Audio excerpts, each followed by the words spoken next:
La Sociedad Dominica de Medios de Comunicación, Sodomco, presenta A Pensar Más con Rosa María Palacios.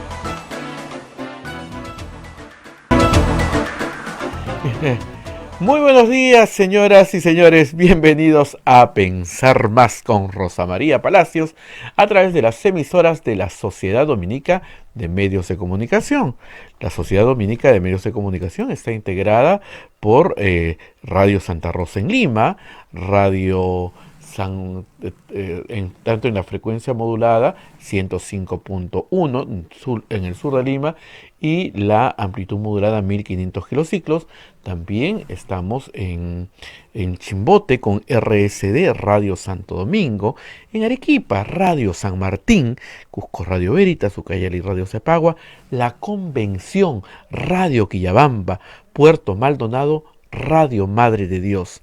También estamos en Huánuco con Radio Huánuco, Ayacucho, Radio La Voz de Ayacucho, Puno, Radio Pública y Radio La Decana, Juliaca, Radio San Valentín, Ancash, Radio Moro, Huancayo, Radio Cumbres, Atipo, Radio Milenio, Abancay, Radio Estación Solar, Yurimaguas, Radio Oriente, Cajamarca, Radio Los Ángeles, Apumac Stereo, AM Tagua nos pone en podcast en todo el Perú y el mundo, y también tenemos en los aplicativos móviles, estamos en la página web de Radio Santa Rosa, www.radiosantarosa.com.pe.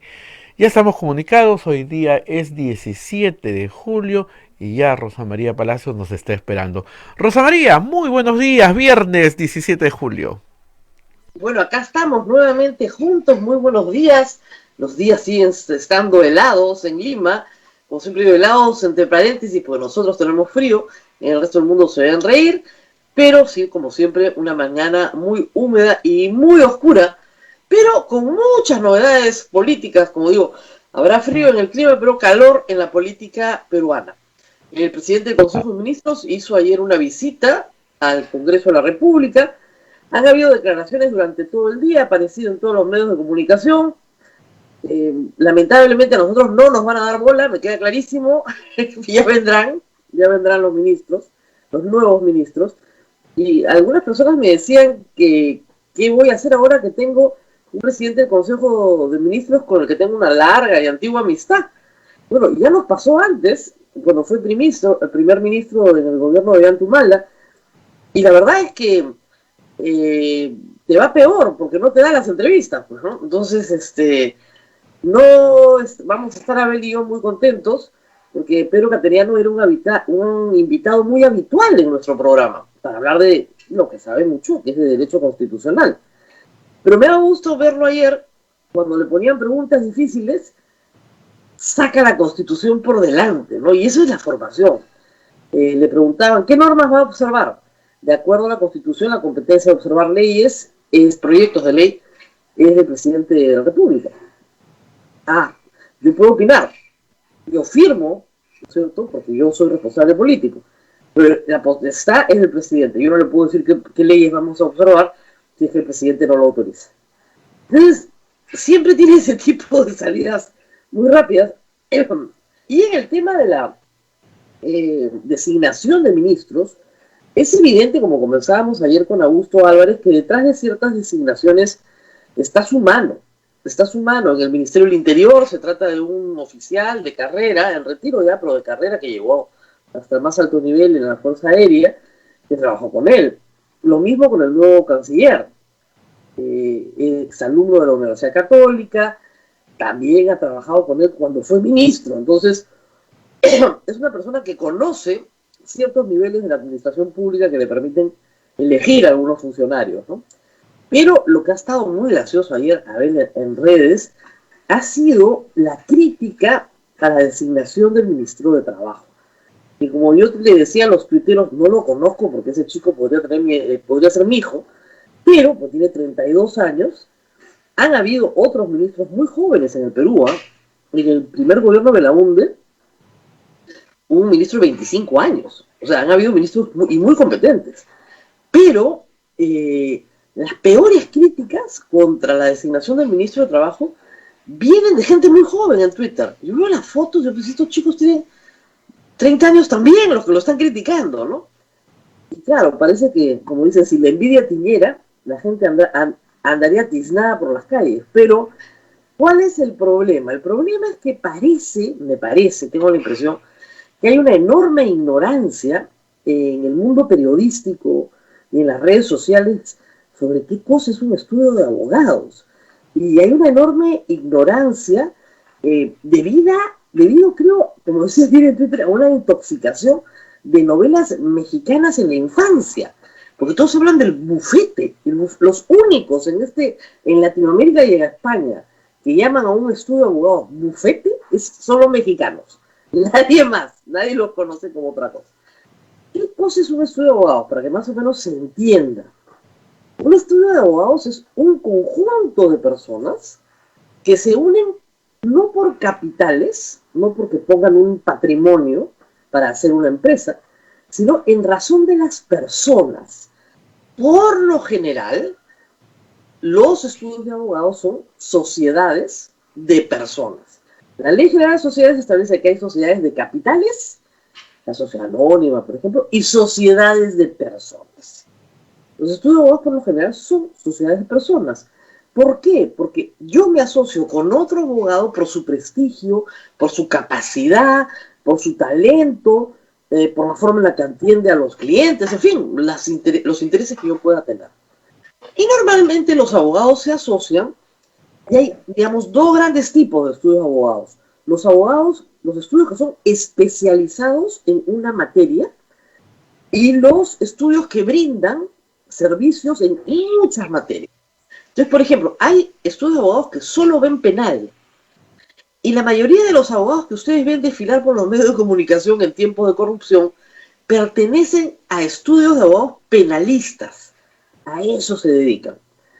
Otros estudios de abogados que tienen un poquito más de diversidad, por ejemplo, van desde, normalmente no ven penal y ven todo lo demás. Entonces ven laboral, ven tributario, ven familia, normalmente se orientan a la empresa, ¿no es cierto? Los estudios que ven familia y nada más que familia también suelen ser muy especializados. Hay estudios, Abel, en Lima que solo ven propiedad industrial, nada más, o sea, esa es la especialización del estudio. Entonces, como te digo, hay estudios muy especializados, otros que solo ven arbitrajes, y otros que ven lo que se llama corporativo, es decir, ven constitución de empresas, funcionamiento de empresas, y en ese mismo estudio puede haber, como te digo, gente laboral, gente tributarista, que se especializan, pero que trabajan todos juntos para brindar un servicio mucho más coordinado a un cliente, ¿no es cierto? Y de repente tienen un área minera, un área petrolera, un área ambiental, y tienen mucho más juego. ¿Cómo se organiza el trabajo? Normalmente tú tienes socios, que son los fundadores, si quieren, o los que siguieron a los fundadores en la participación del lucro de esa sociedad, ¿no es cierto? Y esos socios contratan, ¿no es cierto?, a muchos otros abogados que no son socios. Se les conoce como asociados en muchos estudios, y luego tienes abogados no asociados, que simplemente son abogados contratados. Luego, en la base de la pirámide, normalmente hay un grupo de sufridos practicantes, ¿no es cierto?, y otro personal administrativo.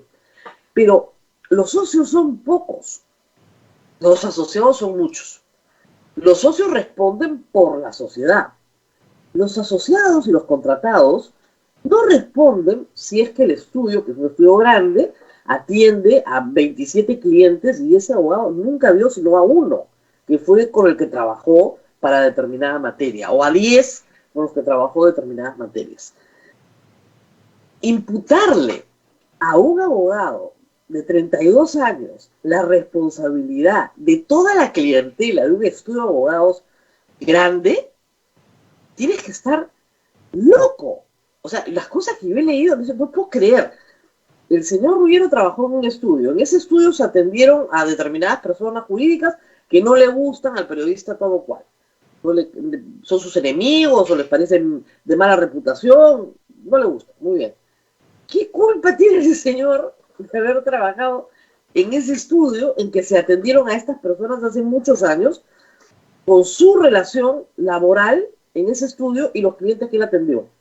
Cero, cero. Y la otra cosa que hay que decirlo es que hay una cosa que se llama secreto profesional. Me parece que también todo, no, que diga qué hizo, que, perdón, el secreto profesional está en la Constitución, por si acaso si también se han olvidado, es el inciso 2, perdón, es el artículo 2, inciso 18. Toda persona tiene derecho a guardar el secreto profesional, es un derecho. Y a su vez es un deber, que si no cumples,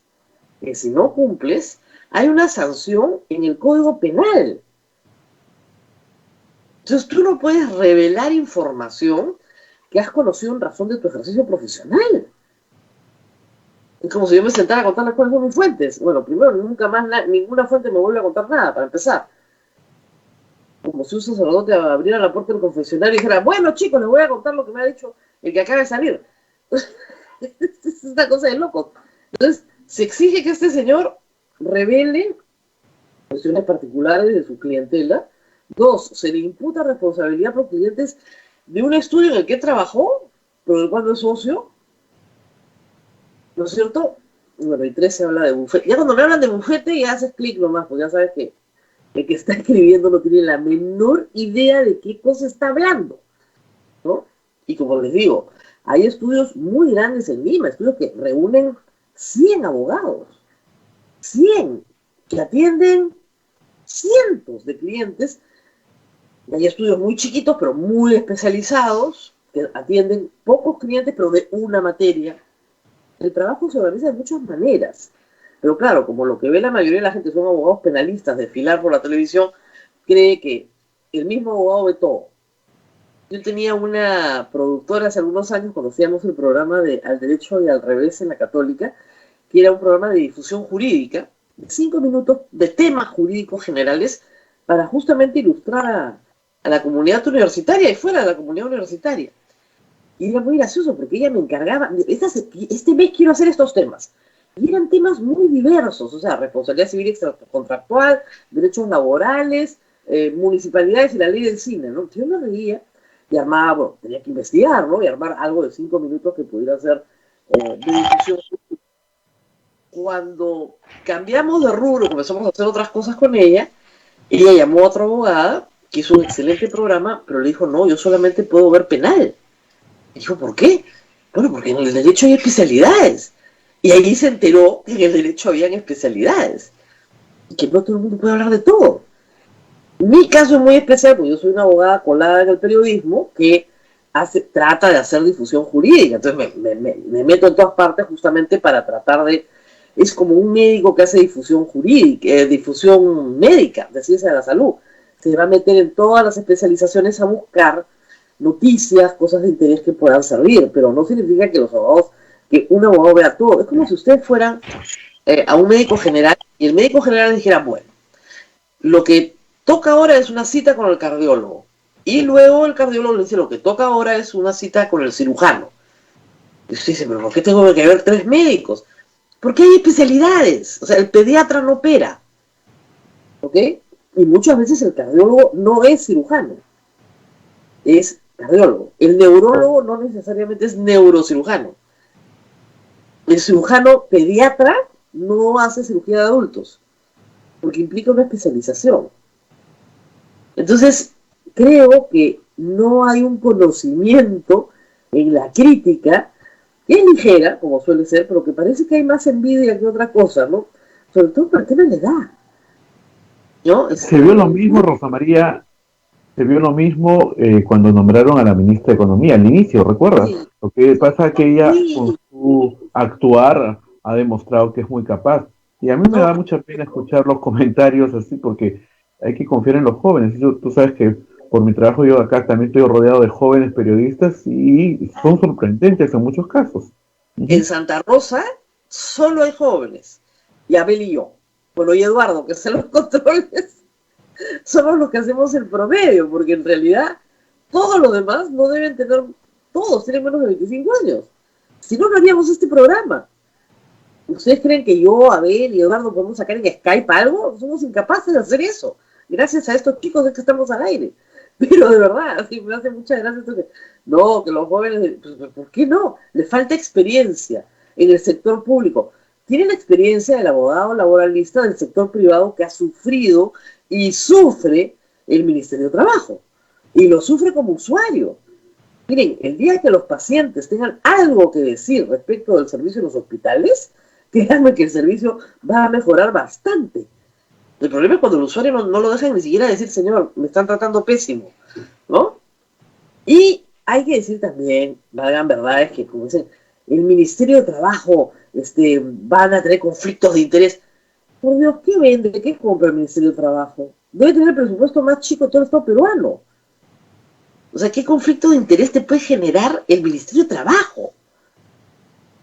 Ni siquiera, o sea, el Ministerio de Trabajo ni siquiera da trabajo a nadie. Los ministerios que promueven el trabajo son el Ministerio de la Producción, el Ministerio de Comercio Exterior y Turismo, el Ministerio de Agricultura, el Ministerio de Energía y Minas. Esos son los grandes ministerios productivos, porque ayudan a que el país produzca cosas. El Ministerio no, el Ministerio de Trabajo fija las políticas laborales del Perú. Formaliza la bestia cuando puede, y cuando no puede, trata de regular un sistema de derechos laborales para los trabajadores en el Perú. Esa es su misión. Pero no produce empleo.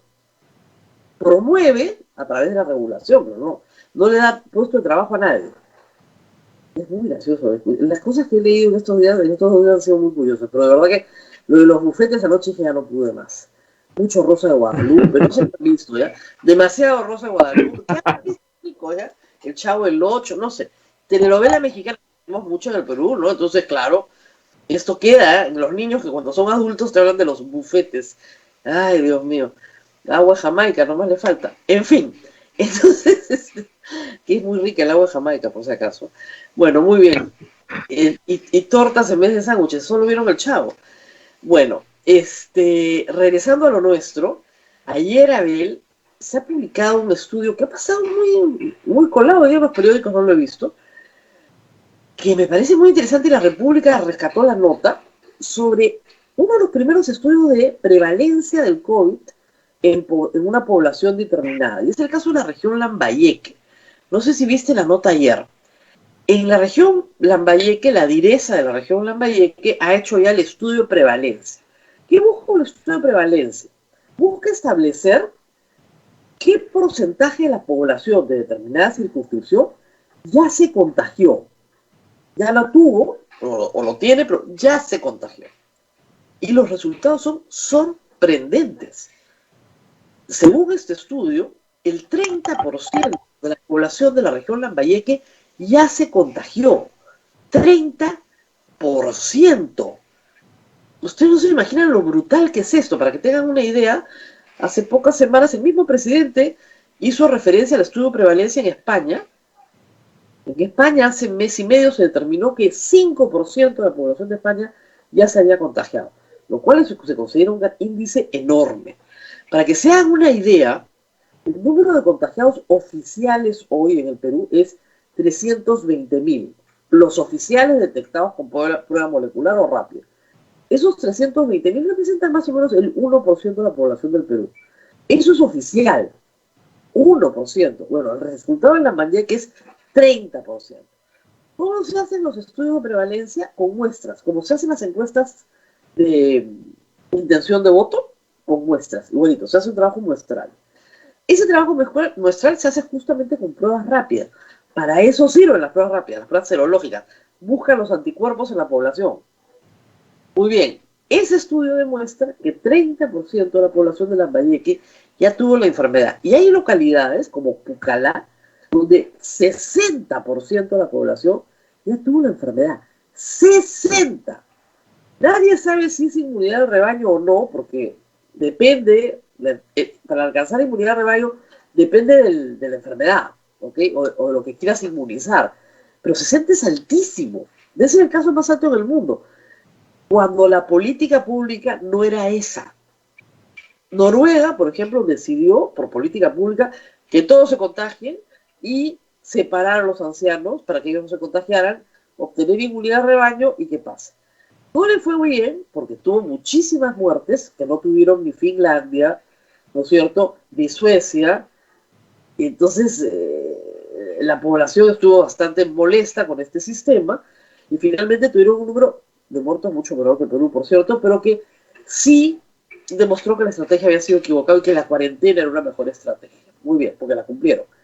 Acá la estrategia fue la cuarentena rígida. Y acuérdense ustedes que en el norte del Perú la cuarentena era, el toque de queda a las 4 de la tarde. Ahí tienen los resultados. ¿Por qué? Porque lo que hicieron fue hacinar a la gente en los mercados, sobre todo en el norte del país. Y las pruebas hechas en mercados son, pero pésimas. O sea, todo el mercado está contagiado, todos los vendedores del mercado están contagiados. Los mercados de Lambayeque tenían índices de 50, 60, 80% de contagio. Entonces, se hicieron las cosas bien en cuanto a la cuarentena, pero mal en su aplicación, porque le negaste a las personas espacio para adquirir alimentos y eso hizo, o recoger su bono, o comprar sus medicamentos, y eso hizo que se aglomeraran.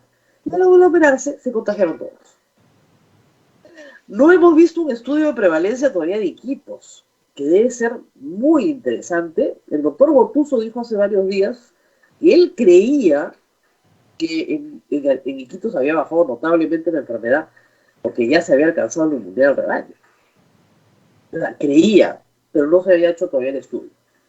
Y faltan los estudios nacionales, o sea, esto se va haciendo región por región. Me imagino que cada direza tiene esta tarea, las que pueden hacerlo, pero muy interesante el estudio de Lambayeque, que te dice que sin ser política pública, ese es el resultado que se ha alcanzado.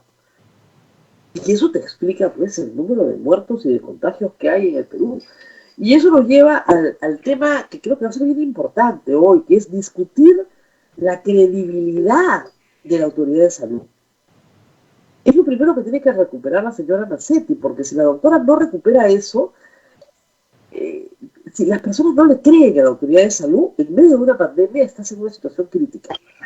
Porque cada vez que des una indicación, se va a poner en duda. Es muy importante que las cifras sean claras, porque además, este discurso triunfalista de que estamos todos bien, lo único que para lo que sirve, para que más gente se enferme, porque te confías en que estamos todos bien. Y no lo estamos, para nada. Muy bien, Abel, vamos a entrar ahorita con el con el decano del Colegio Médico. Sí, ya lo tenemos ahí al doctor Miguel Palacio Rosa María para conversar en esta mañana. ¿Tú crees, Rosa María, mientras hacen todos los últimos detalles con la transmisión? Ayer escuché al presidente Martín Vizcarra que dijo que no veo que estemos en una situación como para regresar a una cuarentena. Y recuerdo la pregunta que le hizo Radio Santa Rosa el 30 de junio, si hubiera, pues nuevamente subiera el número de contagios, y la respuesta fue que iríamos a cuarentena.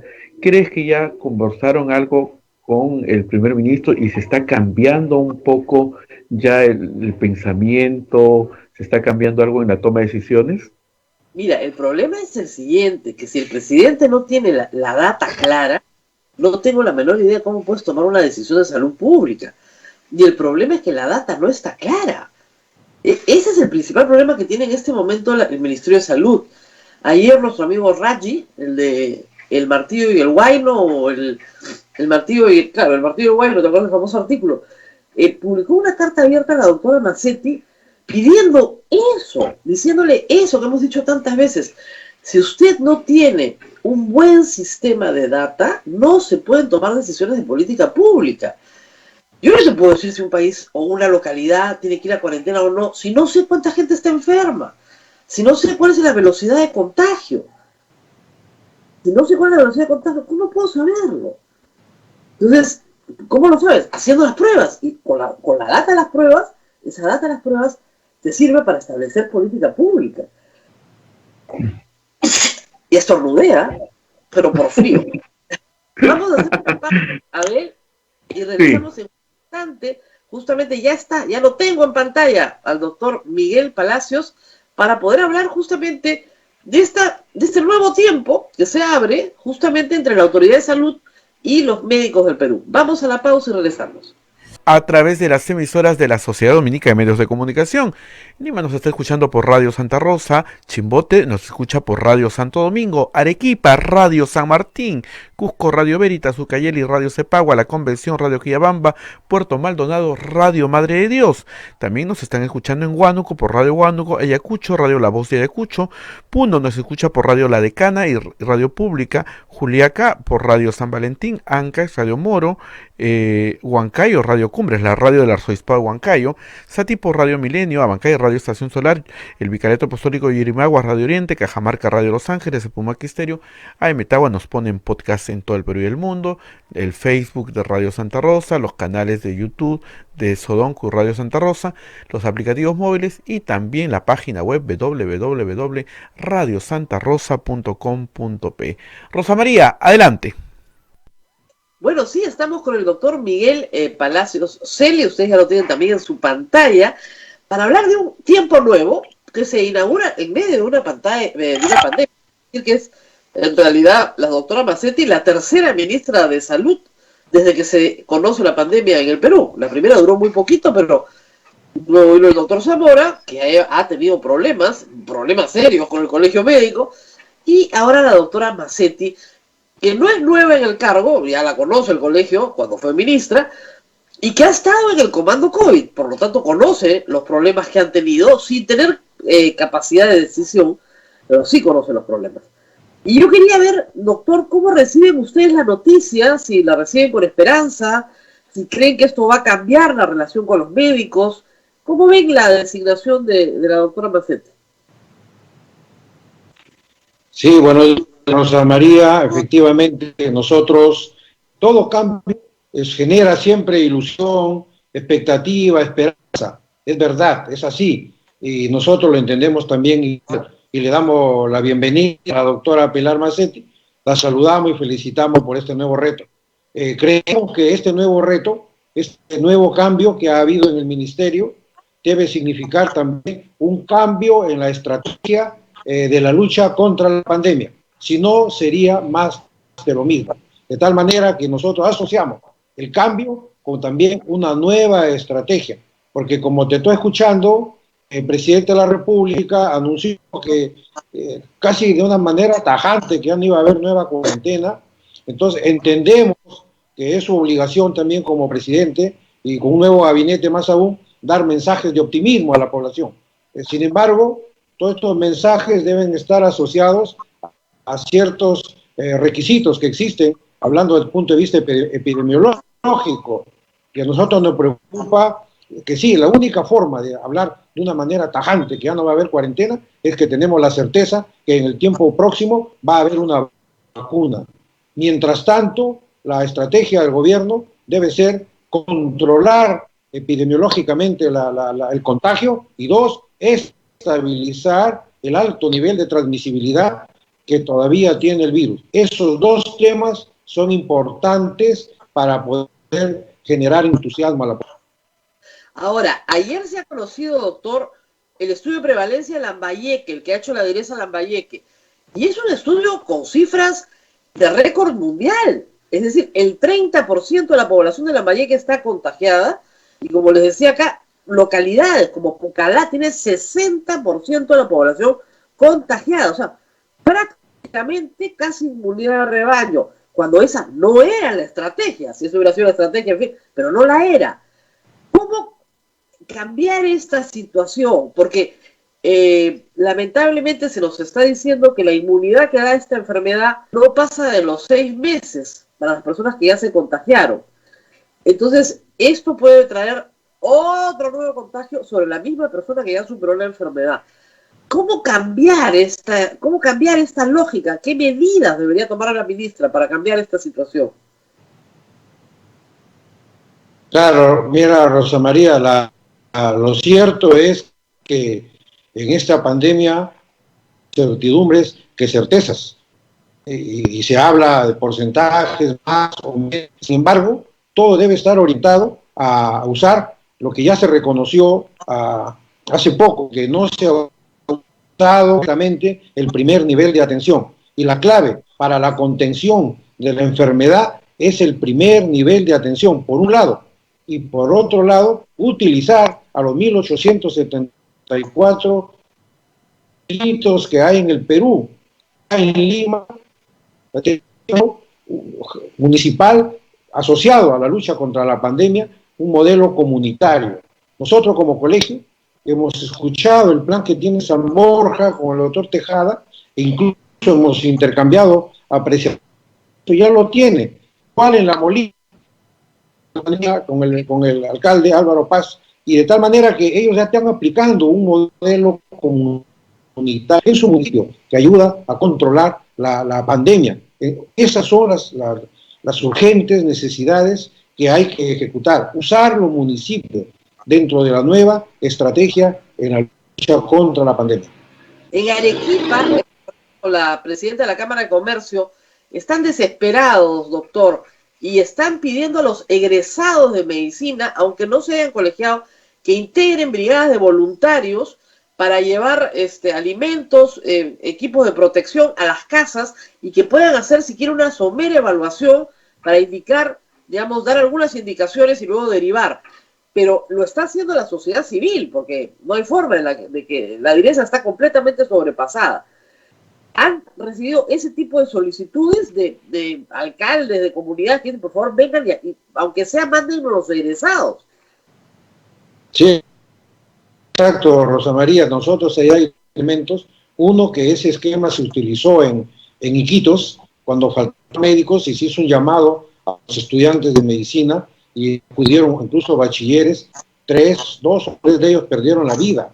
O sea que hay que tener también un extremo cuidado el manejo de los estudiantes, y porque si van sin protección pueden acabar contagiados con fuerte carga viral y perder la vida. Ahora, es necesario que la lucha sea, mira, utilizando la metáfora militar que usaba el gobierno, que es una lucha, es una guerra contra la pandemia. Usando esa misma metáfora, ahorita hay que soltar la caballería. La caballería significa el primer nivel y el trato comunitario. Por eso decimos, solo municipios en modo comunitario son los que tienen mapeado, georreferenciado a toda su población, son los que tienen que salir con equipos con brigadas mixtas, sanitarias, sociales, municipales, a identificar casos, darles tratamiento, aislarlo y con todo el soporte nutricional y social. Esa tarea que la venimos diciendo de hace más de 2 meses, eso sigue vigente y debe hacer. Por eso estamos pidiendo que la nueva ministra asuma una nueva estrategia. Ahora, en el caso de postas que hay en todo el Perú, muchas están cerradas, doctor. No hay médico, o no hay enfermera, o no hay nadie, o no quieren atender COVID. Te dicen, no, vaya al hospital, acá no se atiende COVID. Ese es un problema muy serio para la mayoría de la gente, que el hospital le queda lejos o el hospital ya está saturado. Entonces, en el primer nivel, va al primer nivel y no le atienden. ¿Por qué está pasando esto?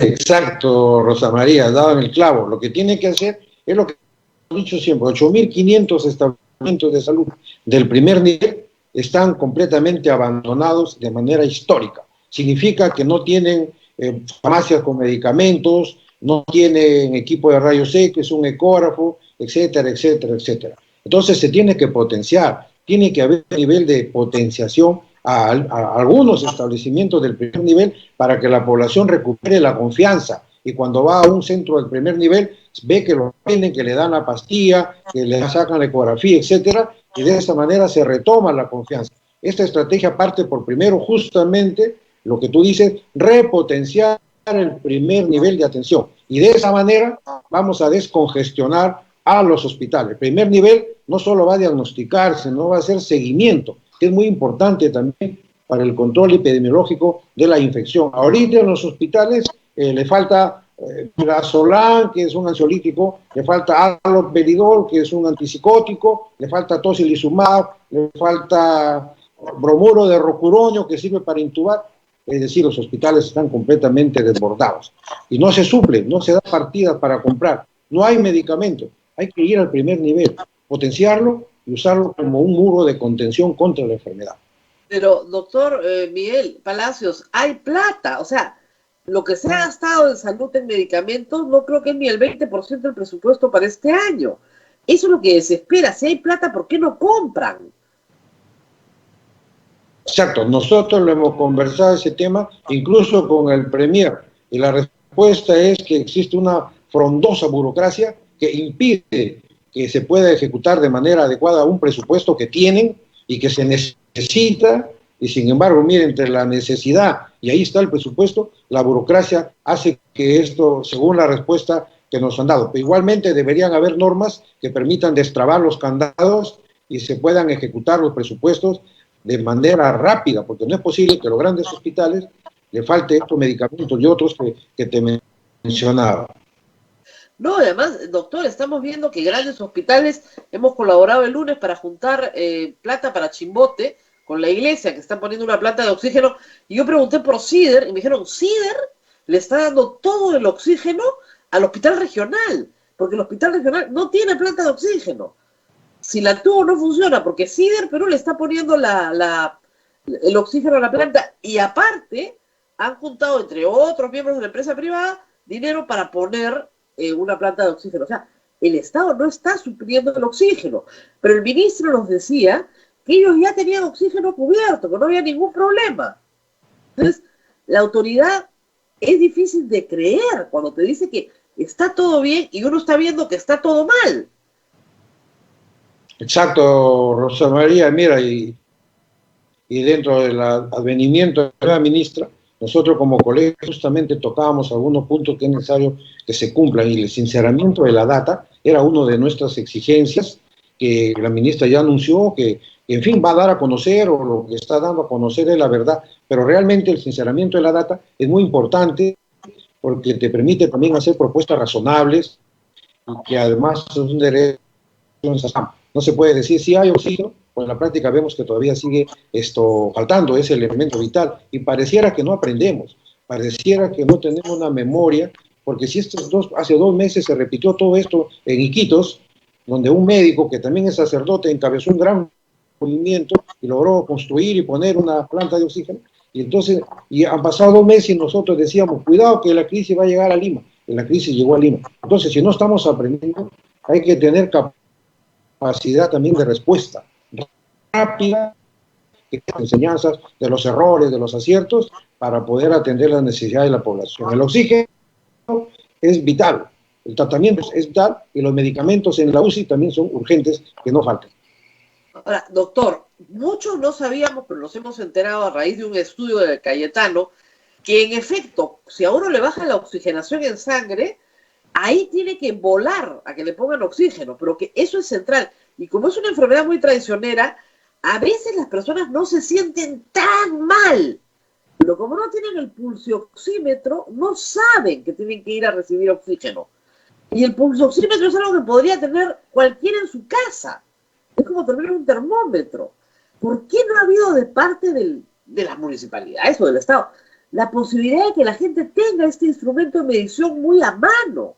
Esto es grave. En otros países, en España, desde el primer día te decían, si baja de 90, vaya y llame inmediatamente a la ambulancia para que lo lleven a ponerle oxígeno. ¿Por qué no se ha hecho esto? Nos encontramos con esto 3 meses después.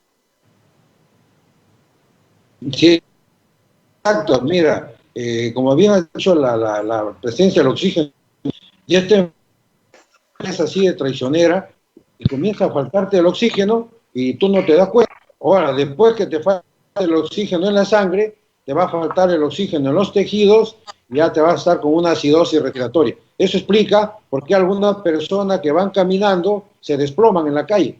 Eso explica por qué ocurre eso. Llama la atención. Que ya hay un antecedente de una falta de oxígeno de varios días, de tal suerte que nos cansamos siempre de reclamar que tener cuidado con los síntomas. Hay 4 síntomas que se presentan. Ese es el pulsoxímetro.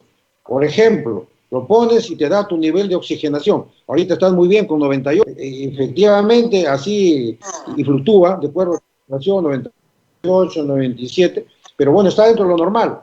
Subió mucho el precio, sí es cierto, subió mucho el precio, pero existen gestiones que se pueden hacer. Mira, nosotros como colegio médico hicimos una gestión ante el Banco Interamericano de Desarrollo, y a través de algunas instituciones sí nos ha aceptado, y estamos esperando esa donación de pulso oxímetro para también para distribuirlo también a nuestros médicos. Todos los médicos haciendo gestión. Así es. No solo a la población tomarle. Uso comunitario, un pulso oxímetro para todo un barrio, para toda una calle. Existen diferentes maneras, pero ha faltado iniciativa. Claro, porque esto, mire, sí, ha subido de precio, pero ya, 200 soles lo estaban vendiendo ayer con la República. Perfecto. Entonces, ya, entre 5 del barrio nos juntamos, pues. Y acá puede meter el dedito todo el Perú, no pasa nada. Ya, entonces, si esta es una estrategia barata para medir rápidamente y obviamente tener la disposición de oxígeno, porque una vez que te mide ya sabes que necesitas, estas estrategias son económicas. Y más que remedios, doctor, lo que se necesita, lo que está claro es que lo que se necesita es oxígeno. El oxígeno es lo que salva la vida de la persona.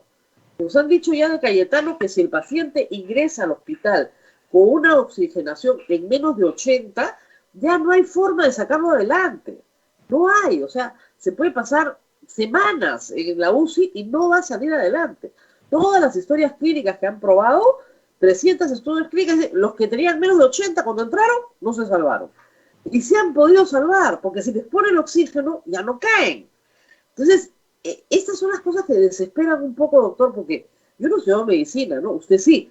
Y los médicos lo saben, pero no llegan a transmitir a la política pública su conocimiento. Me imagino que usted ha estado muy frustrado en estos meses, ¿no? Completamente, nosotros y los estamos estando, porque si bien es cierto, sabemos todos estos conceptos, y no solo lo sabemos, lo hemos manifestado, y no solo al ministro, al mismo premier, y hemos visto que entonces ha faltado la vorágine de los acontecimientos, ha hecho que todo esto ocurra. La crisis del oxígeno apuntaba a eso, a que se haya oxígeno para que los pacientes lo reciban, porque sí sabemos, obviamente, que la primera respuesta es el oxígeno. Si no, ya se va a fibrosar el alveolo, y luego si está en ventilación y le pongan 100 litros por minuto de oxígeno, muy poco es el que pasa ante un alveolo ya fibrosado. De ahí nuestra angustia y nuestra desesperación, que demandábamos el puente aéreo, que lleven ballones de oxígeno en aviones, y la respuesta en aquella época era que no es peligroso que los balones vayan en un avión por los accidentes que pueden pasar, y decíamos nosotros, usen los ríos, usen a Tabitanga, una ciudad de Brasil que está a 6 horas de Iquitos, a Leticia, que estaba a 5 horas de... Sin embargo, toda esa desesperación nuestra no se reflejaba en una política pública, tal vez porque somos un colegio que está opinando nada más, pero sería bueno ir aprendiendo de esas lecciones. Por lo visto, sigue faltando oxígeno en los lugares donde la pandemia crece. O sea, mientras no haya respuesta, una capacidad de aprendizaje e ir sintetizando lo que va ocurriendo para enmendar con el criterio de corregir errores, vamos a seguir repitiéndolos hasta el final de la pandemia. ¿Por qué cree usted que las cosas pueden cambiar con la doctora Mazzetti? Primero, porque ha estado muy ligada a través del Comando COVID a todas las necesidades. Recuerda que en el Comando COVID estaba manejando, no tenía la responsabilidad política del sector, ahora ya la tiene, muy bien. Entonces, restituir y aprender de los errores. Primero, el diálogo, tiene que haber diálogo con los actores de la salud. Ha habido muy poco diálogo, incluso el presidente de la Federación en una reunión con el premier, le escuché que decía que mes y medio que no se reunía con el ministro. Nos llamó mucho la atención y el colegio entró como mediador para restituir el diálogo. Segundo, tolerancia técnica, saber escuchar opiniones diferentes, como la que tenemos nosotros, y conversar, consensuar, y cada uno de manera crítica, autocrítica, y podemos llegar a un punto medio en mejoría de la población. Tercero, renovación de funcionarios. Lo estamos pidiendo como colegio, porque hay quejas por todo lado, entonces hay que hacer una evaluación rápida, objetiva, y agradecerle a los funcionarios y renovar, de tal manera que nuevos aires, nueva estrategia, nueva ministra, es muy importante. ¿Y usted cree que la doctora Mazzetti ha sido directora muchos años de un hospital público? O sea, conoce cómo es. Y además ella tiene trato con pacientes también. Y se nota, porque como buen médico, a veces hay que dar muy malas noticias y las da, o sea, de frente y sin anestesia, ¿no? Te dice que, bueno, que vas a tener meses de sufrimiento crónico, eso es lo que nos han prometido. Y está bien, yo creo que eso está bien, porque usted sabe que el paciente tiene derecho a saber. El paciente tiene derecho a saber, a veces el médico no le quiere contar, pero el paciente tiene derecho a saber. ¿Esa política de información cree usted que va a cambiar? Sí, yo creo que es bueno, como te decía, sinceramiento de la data, saber la realidad va a ayudar bastante, y eso tiene que seguir, y si ella es sincera y descubre que algo no ha sido anunciado realmente como debe conocer todo el Perú, sería bueno que lo hiciera, eso es muy bueno. Pero por otro lado, cambiar también la estrategia de comunicación. Se están dando mensajes así generales, que se respete, el programa poblacional reacciona diferente ante la noticia. Tal vez los jóvenes, como hay estudios que se han hecho, no evalúan la gravedad de esta pandemia y dicen, yo soy joven, soy sano, no le tengo miedo y sal. Entonces hay que hacer una estrategia comunicacional por grupo etarios, por sexo, por tipo de trabajo, una estrategia comunicacional inteligente que permita que se cumplan las 3 reglas que se mencionan, que ayudan a evitar los contagios. Esa es también una propuesta que estamos haciendo. Ahora, doctor, usted verá que la población sí está cumpliendo con la máscara. De repente no se la pone perfecta, de repente se la mueve un poquito, ok, pero sí está cumpliendo. O sea, usted va por las calles, incluso con su protección facial, aunque no sea necesario, pero igual se lo ponen. O sea, sí hay un deseo de la población de no contagiarse y de taparse la cara, que es muy encomiable. En otras sociedades hay más bien rebeldía, pero en la nuestra sí, la gente quiere cumplir, no se quiere contagiar.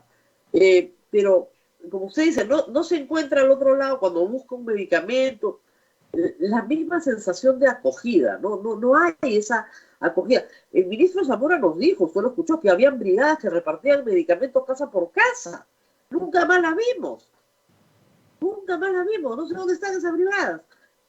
Y como le digo, la gente sí quiere cumplir, pero llega a un paradero y le dicen, ya, mira, ¿sabes qué? Tienes que estar a 2 metros de alguien, desde el costado, no se mueve. No, hacer cumplir las colas, por ejemplo, ahí está el foco del contagio en este momento, en todos los paraderos del Perú.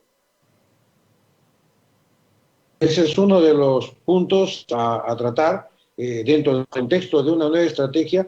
Significa los cercos epidemiológicos, que significa encerrar las zonas y los bolsones que tengan altos contagiados, tienen que ser encerrados. Eso que hemos dicho siempre y que se ha aplicado en otro país. Incluso se pone rejas alrededor y durante 15 días nadie sale, se les asiste como corresponde en todas sus necesidades.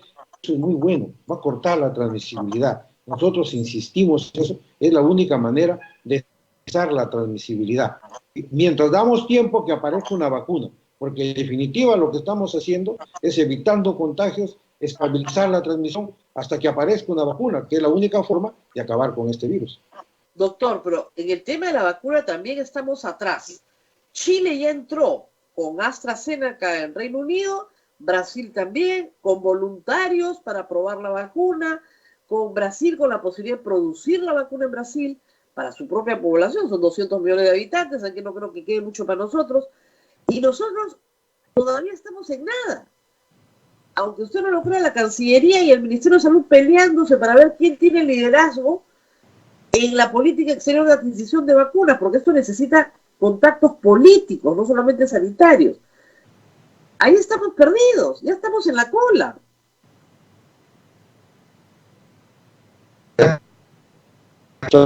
A la ministra es recuperar ese liderazgo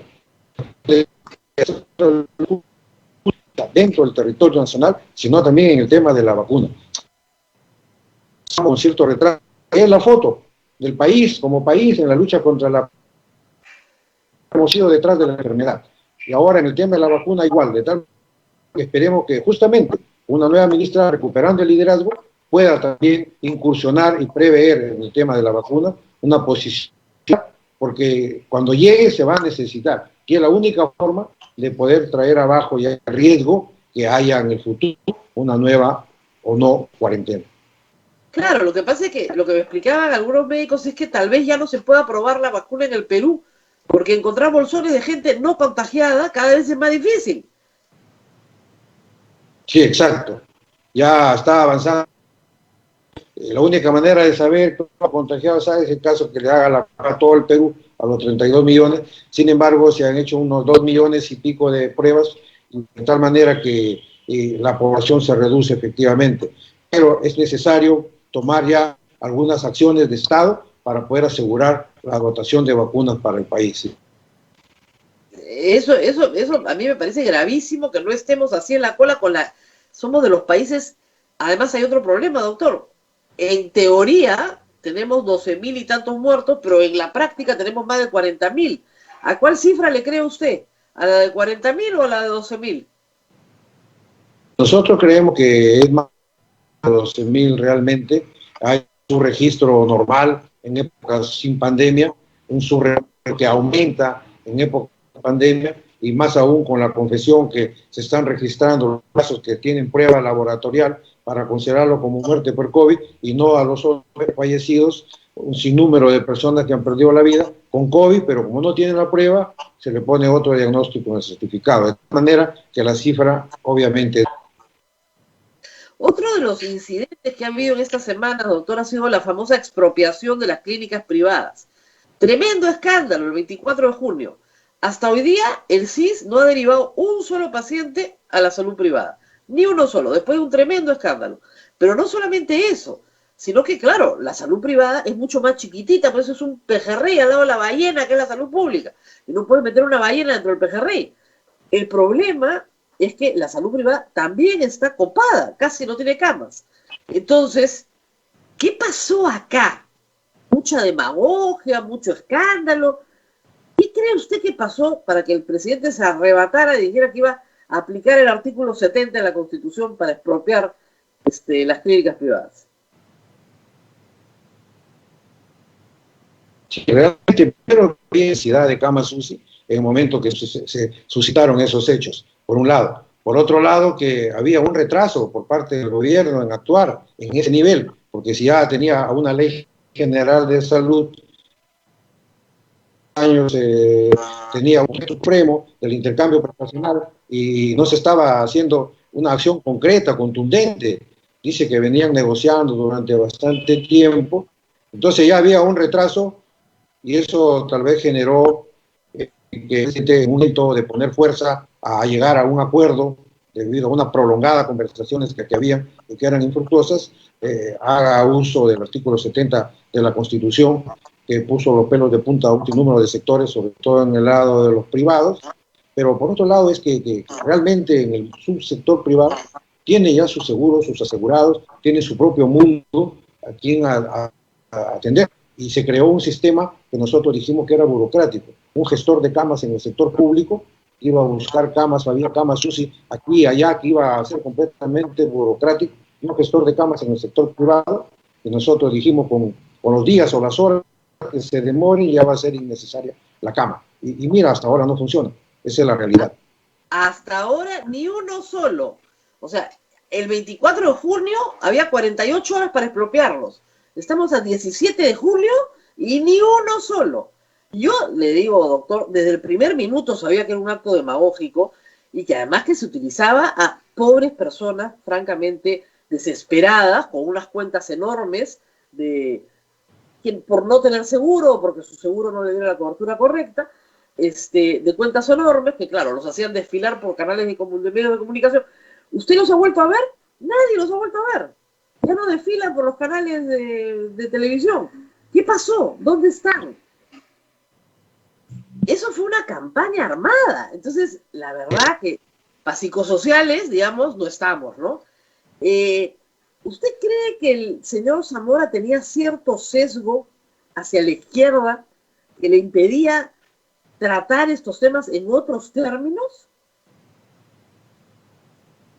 Bueno, lo cierto es que como él ha reconocido, hemos visto algunas publicaciones, sus inclinaciones políticas, pero a la hora que nosotros hemos visto en el ejercicio del Ministerio de Salud, teníamos muchas trabas para que, en caso tuviera una orientación hacia la izquierda, resuelva los problemas, como por ejemplo lo de la Federación Médica, que era un reclamo que generalmente está siempre ahí pendiente, impulsado por personas progresistas, más identificadas también hacia la izquierda peruana, y sin embargo no los atendía, no los recibía, de tal manera que no nos queda claro esa inquietud izquierdista que pudiera ser que haya tenido o tenga no se vio reflejada en acciones concretas en beneficio de los médicos o de la misma población a quien como ministro tenía la obligación, ¿no?, de atender. Igualmente en el reclamo de los médicos, nosotros le pedíamos el puente aéreo para que los médicos vengan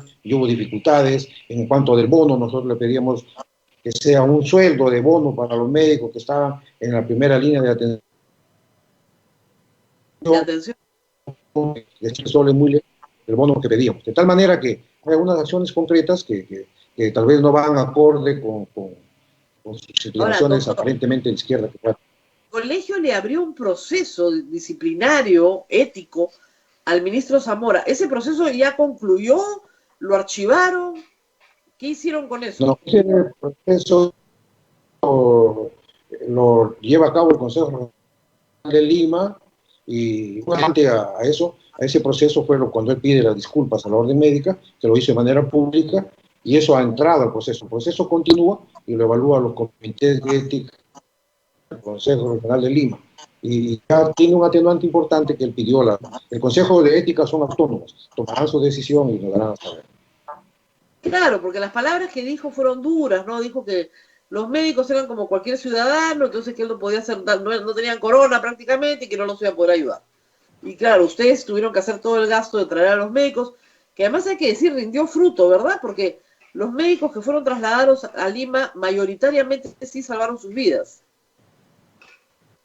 Sí, claro, hasta ahora sigue el problema, Rosa María. Tenemos 88 médicos que han fallecido, tenemos 71 médicos en camas de UCI y 2.500 infectados. Y en este momento estamos viendo de dónde sacar dinero para poder traer a un colega de Cajamarca que necesita de manera urgente venir. 2 de Arequipa, 1 de Trujillo. La cantidad de solicitudes que recibimos nos tiene a nosotros muy preocupados y estamos recurriendo a algunas instituciones que nos puedan también ayudar con algunos viajes, ya que las arcas del colegio están en peligro de quedar en cero, con todos los riesgos que eso significa. Justamente uno de los puntos es conversar con la ministra para que el Estado, el gobierno, se encargue de traer a los médicos que se enferman, atendiendo pacientes en primera línea, médicos, enfermeras, hasta algunos vuelos, traerlos a Lima. Díganos, ¿qué porcentaje de éxito tiene que el médico sea atendido en Lima? ¿Lo saca adelante de verdad? O sea, ¿han logrado un éxito con estos viajes? Sí, correcto. Hay un porcentaje alto, casi 80%, que los médicos que vienen de otras regiones a Lima salven. Hay algunos que vienen ya con obesidad y comorbilidades y a veces no se tiene éxito. Y también el momento en que se logra traer, hay que buscar avioneta, hay que haya buen tiempo en los lugares de origen, una serie de variables que a veces retrasan, pero cuando actuamos rápido y vienen a tiempo y todo conjuga para que así sea, entonces nos permite salvarle la vida a los médicos.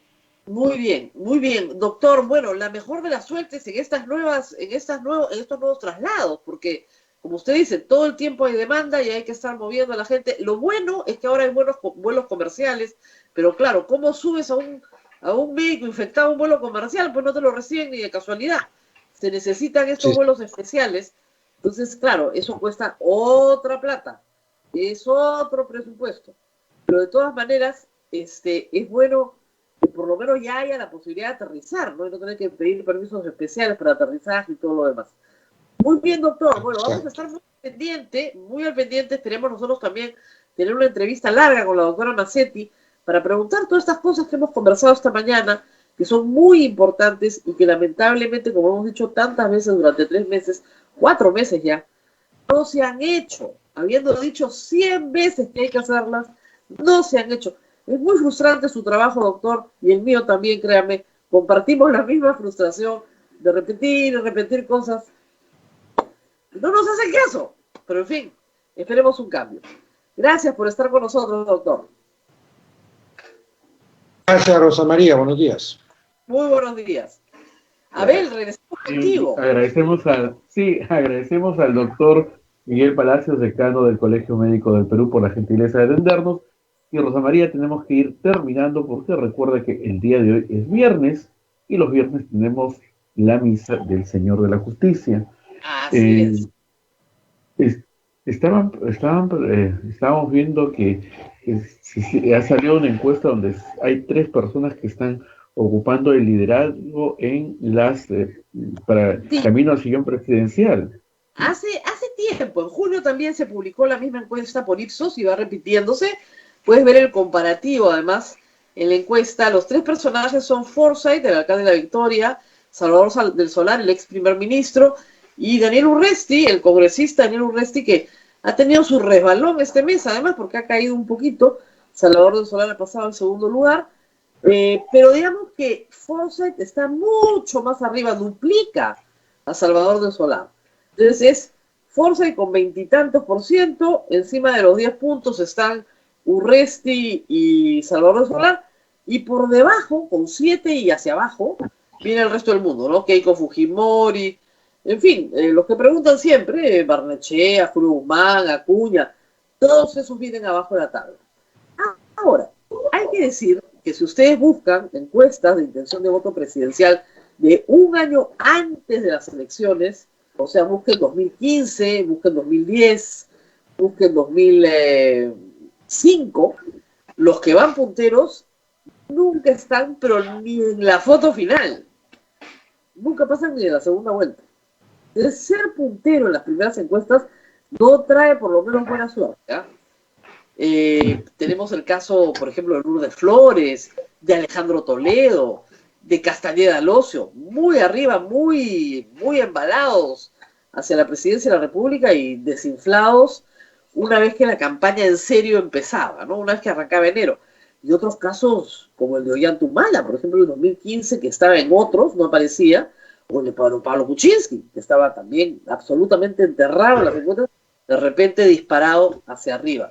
Así que las campañas son muy extrañas en el Perú, nada está dicho hasta el día de la votación, pero también hay que decir que los que normalmente van punteros un año antes no aparecen en la foto final.